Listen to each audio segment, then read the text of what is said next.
Well, I'm back with another blatantly ripped off video because I have no originality when it comes to content.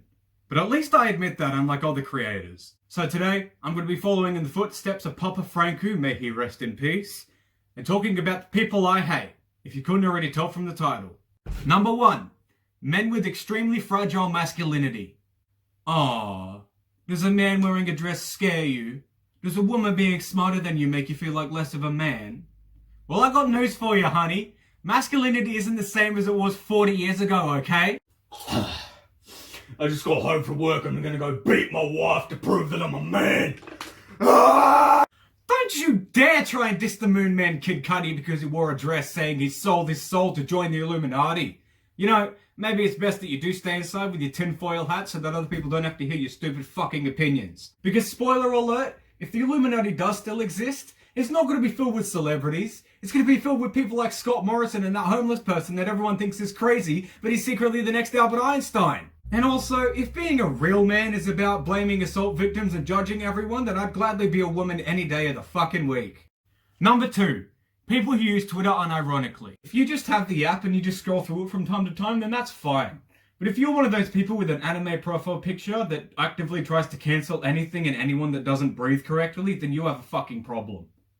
I'm not even sorry, I'm just telling you the truth. They're so brainwashed by that cesspool that they'll believe literally anything that's posted there. Shane Dawson's a pedophile! PewDiePie's a white supremacist! You need to calm the fuck down, okay? Go watch BTS compilations or something till you shut the fuck up. What's funny is they actually think they're original when they decide to comment on a post about Shane Dawson, Call Me Carson, or even Tobuscus in some cases. Well, this aged well. This aged like milk. Did everyone just forget what he did? No. No one forgot. You just believe everything you're told and don't think people are capable of change, because change is too scary for your 12-year-old brain. I reckon if they stopped wasting their time on those people and went after actual predators in Hollywood, they might make a fucking difference to the world. But that's too complicated for them, so they'll listen to BTS while making sad Bart Simpson edits. You know the ones. It's at the point where I'm honestly convinced that if someone tweeted saying Kurt Cobain was an alien, they just believe that and tell that to people whenever they listen to Nirvana. It's meant to be a joke, but you know it's fucking true. Number 3. People who use dark humor as an excuse to be an asshole. I'm an attack helicopter, and you must refer to me as my lord, otherwise you're discriminating. First of all, you've been using the same joke for 10 years when it wasn't funny in the first place, but okay. We'll go about this with your logic. Let's say, hypothetically, you identify as a man. Well, that's perfectly fine, but I see you as a cunt. So that means you'll always be a cunt, because only my opinion is valid when talking about you feeling comfortable in your own body. Do you see how fucking stupid that sounds? If you were really into dark humor like you say you are, you wouldn't be so offended when someone makes jokes about white people. Oh, well that's reverse racism! Jesus fucking Christ, are you really that insecure that you have to pretend you're being oppressed? Don't try and cover up your bigotry with dark humor, okay? Because that just makes BTS stans in the media think we're actually racist for making black jokes. Or any jokes for that matter. Number 4. Religious people who overreact about literally everything. Lil Nas X is brainwashing our children with the satanic agenda. It really is the end of times. Jesus is coming. You don't have to believe me, but I know he's coming. Listen, Karen. Jesus has been edging himself for billions of years if we're going by your words, so when he finally does come, we're all gonna drown in the shit. It's sad that certain religious people cared more about Lil Nas X grinding on the devil than they do about priests grinding on little boys, but okay. I don't want my kids to learn about gay people.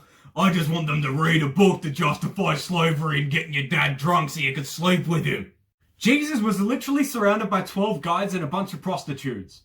Try and tell me that doesn't sound the tiniest bit gay. I want to make it clear that I'm not attacking every person who's religious. I'm a Satanist after all, and that's considered a religion. I'm just saying, if you want to follow God, then great. Power to you. But don't rub it in people's faces every chance you fucking get.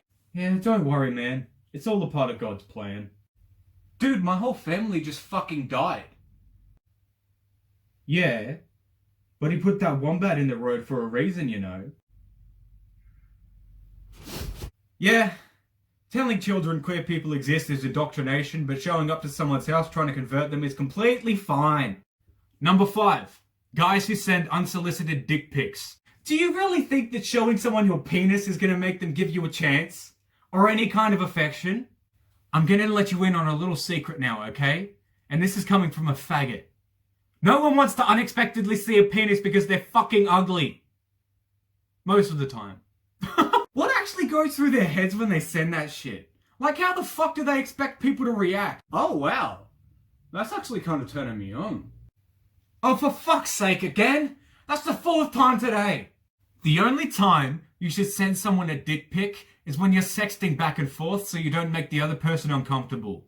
How hard is that concept to grasp? Number 6. People who complain about wokeness. Constantly complaining because something is woke doesn't make you the messiah. It makes you look like a fucking idiot. You may as well wear a shirt that says, "Don't take me seriously, I'm a piece of shit." You don't look like me. You don't look like me. You are ticking diversity boxes because you don't look like me. People who aren't like you exist. If you can't deal with that, you can fuck off to Mars or something, okay? Oh wait, aliens aren't like you either, because they probably have empathy. Marvel and DC were always political, okay? They literally had a cover of Captain America punching Adolf Hitler in the face. Tell me that shit ain't political. Speaking of which, let me remind you of the 2 identities in these people's eyes. You have straight and political. You have man and political. And of course, you have white and political. If you use your privilege to shit on other people, then deny you even have privilege in the first place, then maybe you should take a hint from Thelma and Louise and go for a nice quiet drive over a fucking cliff. Number 7. Toxic fan bases. When so many people are passionate about the same thing, it's bound there's going to be some degenerates. And it fucking sucks, because most people just want to talk about what they're passionate about with other people. But they can't do that, because if they say one thing, they're shrouded with judgment. You're a fake fan. No one with a brain actually likes The Amazing Spider-Man. Well, consider me brainless because I fucking love that movie. I'm a fan of more shows, movies, and bands than I can even count, so believe me when I tell you I've seen some shit. I think you'll all know what I mean when I say no one hates Spider-Man more than Spider-Man fans. I love the Raimi trilogy as much as the next guy. I grew up with that shit. But if you watch scenes of them on YouTube and go into the comment section, it's just people shitting all over Andrew and Tom's movies. Thankfully, a lot of them came around after No Way Home, but some didn't. High Tops Films is a perfect example of biased Raimi fanboy. Trying to get Doctor Who fans to agree on which Doctor is the best is just a clusterfuck waiting to happen. It's Peter Capaldi, by the way. Shoot me. I said it. Star Wars fans are coarse and rough and irritating, and they complain everywhere, on every platform. The rap community is pretty much the same. Most of them just suck Drake's dick when he drops the most basic shit. But God help you if you like Lil Peep, because that's as bad as murder in their eyes. Aussie rap fans are just a whole different breed entirely, man. They'll suck off Cursor till there's nothing left, then move on to 1-4 and all in the span of 2 minutes.